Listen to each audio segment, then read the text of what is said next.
All right, so this is a key to version number 2, and in both cases you are solving a quadratic equation.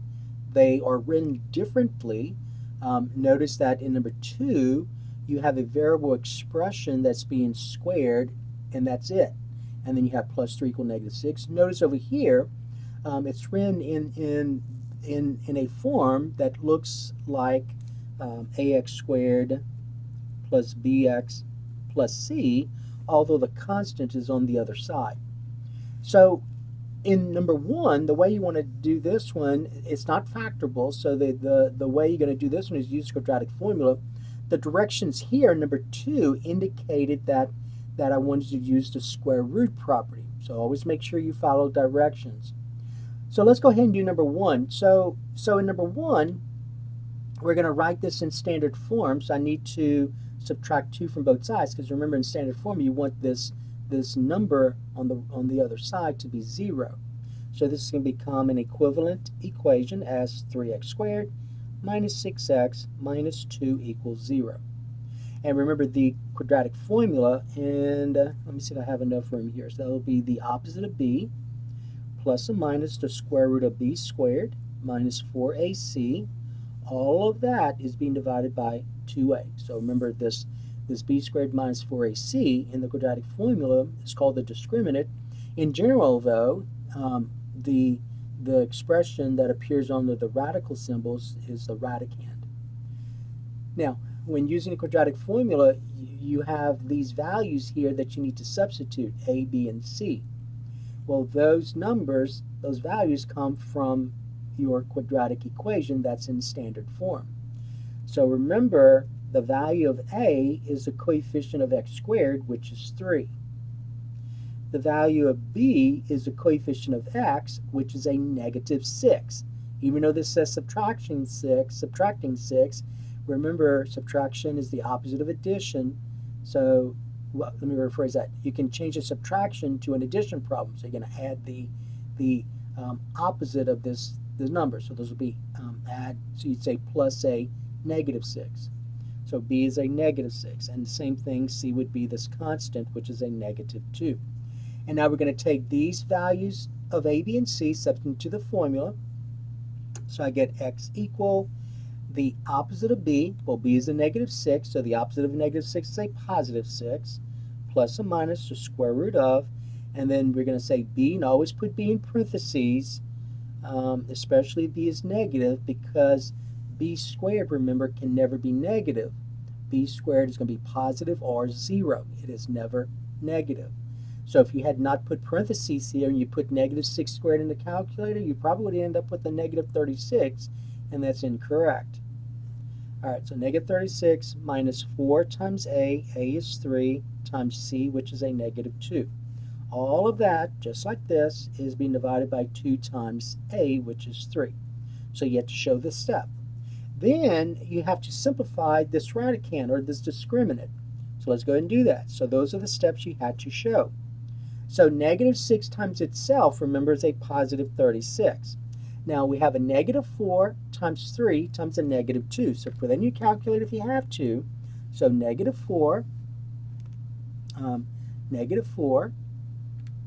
times 3 times a negative 2 equals a positive 24. So I'm going to say 36 plus 24.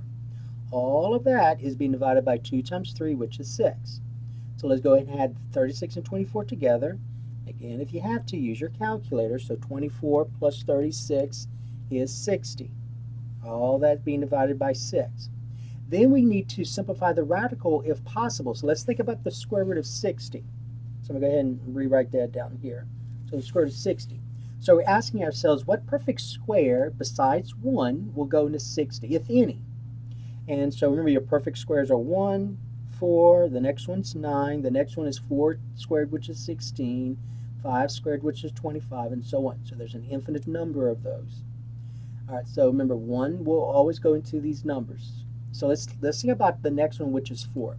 Let's just say 60 divided, let's see if 4 is a factor of 60. If 4 will go into 60 evenly. So 60 divided by 4, and we get 15. And 15 is a whole number. So 4 goes into 60 15 times.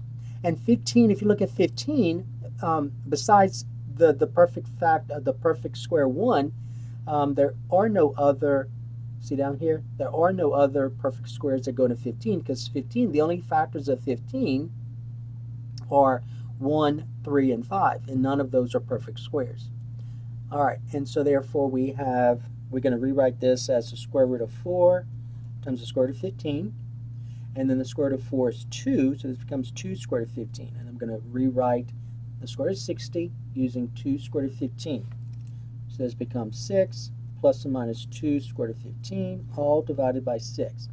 Then you had to recognize, well, I can go even further with this, because 6, 2, and 6 are all divisible by 2.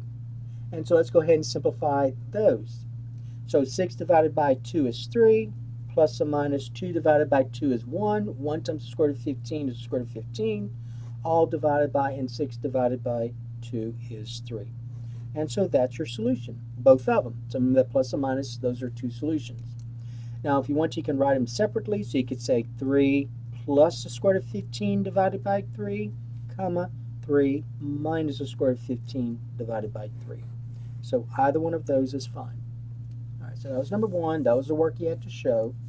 Now, number 2, you wanted to do this using the square root property. So don't multiply this binomial, this 6x plus 5 out, and then change it to a form that looks like this.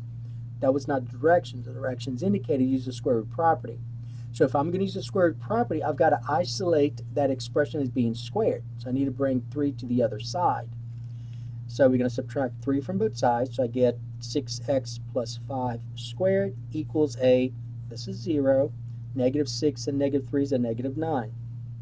Now once you get that expression being squared by itself, then we're going to get rid of that squaring function. So I'm going to go ahead and rewrite this over. And by doing that, to get rid of the squaring, I've got a square root, the opposite. So you can take the square root of both sides. But remember, when you take the square root or the even root of both sides of an equation, you got to remember to use that plus or minus. And so the square and the square root undo each other. So I get 6x plus 5 equals plus or minus the square root of a negative 9. But then you got to remember something. You learned that the square root of a negative 1 is that imaginary unit I. So I can rewrite this using what I've learned. And the square root of a negative 9, I can write as the square root of a negative 1 times the square root of 9. And you want to simplify the radicals whenever possible. Well, 9 itself is a perfect square. And so the square root of 9 is 3, and the square root of a negative 1 we know is an imaginary unit I. So this becomes 3I. And so therefore I'm going to go ahead and rewrite the square root of a negative 9 as 3I. So this becomes 6x plus 5 equals plus or minus 3I.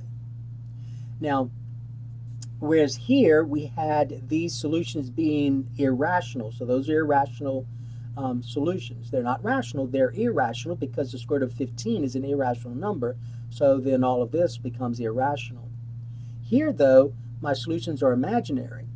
Now, those imaginary numbers are not real numbers, but you learned about imaginary numbers, complex numbers, so you can use the imaginary unit I.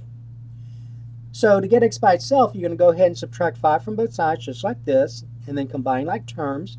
I get 6x equal. Now, these are not like terms. For one thing, this has the imaginary unit. This term has the imaginary unit I. This does not. So those are not like terms. So the way you have to write this is you're going to have to say negative 5 plus or minus 3i, just like this. And then to get x by itself, you have one step left. To get x by itself, you're multiplying x by 6. The opposite of multiplying by 6 is to divide by 6. And then simplifying. 6 divided by 6 is 1. 1 times x is x. Equal. And then you have negative 5 plus or minus 3i divided by 6. And notice negative 5, 3, and 6, the greatest common factor is going to be 1, so you're done. You cannot simplify that any further. And so you write it like this. Now, if you want to, you can split it apart like you did here. You can write them as two separate solutions. So you could say x equal negative 5 plus 3i divided by 6, comma, negative 5 minus 3i divided by 6. So either one of those is fine. And so that is the key to version number 2.